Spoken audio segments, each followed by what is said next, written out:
This year, we've tested many flip phones and noticed that they have all increased the size of the external screen and added high refresh rates to it. TECNO's newly launched Phantom V Flip 2 has also upgraded in this way, and it has brought new camera and new battery. Now, let's take a look at what's in the box. Put the phone aside for a moment. There's a 70-watt fast charger, a SIM card tool, and a cable. In the large box, there are two cute stickers and a transparent phone case, and in the small box, a card. Now let's take a look at the phone. The Phantom V Flip 2 features a MediaTek Dimensity 8020 processor with 8 GB RAM and 256 GB ROM. It has 6.9-inch mirror screen on the front, FHD+, 120Hz LTPO, and a 22:9 aspect ratio. Like other Chinese brands, it also has a high-frequency p-time dimming. If you watch movies on the screen, it can almost perfectly fill the entire screen. However, when watching TikTok or YouTube, it will have black borders like other foldables. If it could have a screen that is close to 16:9 when unfolded, like the Huawei Mate X-T, it would not have these black borders. But it seems that the flips can only be made longer, not wider.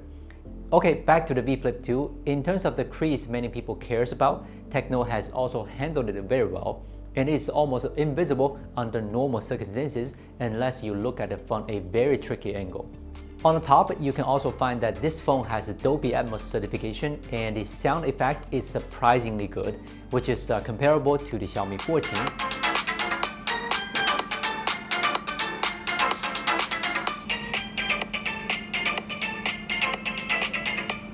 When unfolded, the thickness is 7.64 millimeters, which is about the same as a regular smartphone, but the weight is less than 200 grams. After folding the screen, the first thing you see is this huge external screen and two cameras. Although it looks like it's a whole screen here, but when you light it up, you will find that it is not the case. Compared to the Moto Razr 50 Ultra, Xiaomi Flip, this screen is a bit smaller. But in terms of user experience, this 3.64-inch screen is on par with others, with a pixel density of 446 ppi and 120 Hz refresh rate. The experience is still very good when watching short videos. This small screen is also divided into two parts in most cases. The left side is for the apps, and the right side displays the time, battery, signal, etc. But if you play some small games that have been optimized, it will show on the full screen, and everything looks very organized. But it's strange that these small games are not like other apps. They will not show up on the inner screen when the phone is unfolded. There's also a typing problem that everyone has. It feels like using the iPhone 4. But this screen tells me that this is the V Flip. On the other side of this external screen, it is made of a Corning Gorilla Glass and a flash sand etching technique, which makes the back panel wear resistant and will not be corroded by my hands or leaving much fingerprints.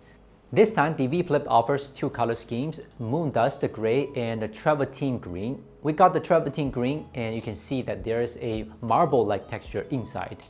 Swipe right on the external screen to directly launch the phone's AI Smart Portrait mode. You can choose different styles to create photos, but this feature must be used when connected to the network. In the album, you can also use AI to eliminate things you don't want. For example, the Google here, you can find that it works very fast, and I found that it can still run offline after disconnecting from the network. Back to the regular imaging function, it can be found that it provides the widest 14mm to 46mm medium focal length. In the daytime, in the case of sufficient light, the large aperture of f1.8 can bring a good bokeh effect, and details of the picture are more concentrated in the gray and dark parts, so it won't be gray like the iPhone. Things are more obvious in these photos. TECNO's high contrast further enhances the sense of space of the picture. Whether it's the details of the bright flowers or the details of the ground in the grass, they are all very rich. In the case of night scenes, the iPhone's traditional glare issue is particularly obvious. The picture also has a large contrast like the day. It also retains a lot of details, unlike the iPhone, which will be smeared. Then let's zoom in on the flower. TECNO has more bright details, and the iPhone is the worst. And TECNO also better restored the color temperatures of this flower in the center of the picture. Take a look at the seating at the top. It can also be found that TECNO's details in the dark part are also retained. But when we go to darker places or look at the light box, you can find that TECNO's highlight color is a bit overflow. But the photo from the iPhone is like a night vision photo and it looks great. Okay, now let's talk about the battery and some other stuff. Compared to the previous generation, the battery has been upgraded to 4700 mAh and it also uses a 70-watt fast charging. In our test, from 30% to 80%, it only takes less than half an hour, and the maximum charging power can reach 65 watts. Although this flip phone from TECNO still uses the MediaTek Dimensity 8020 processor, it is still very sufficient for watching videos and scrolling on social media. The crease is also very well handled and it is almost invisible under normal circumstances.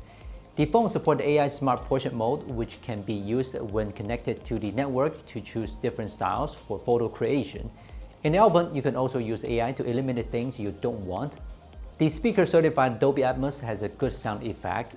The battery capacity has been upgraded to 4700 mAh and it supports 70-watt fast charging.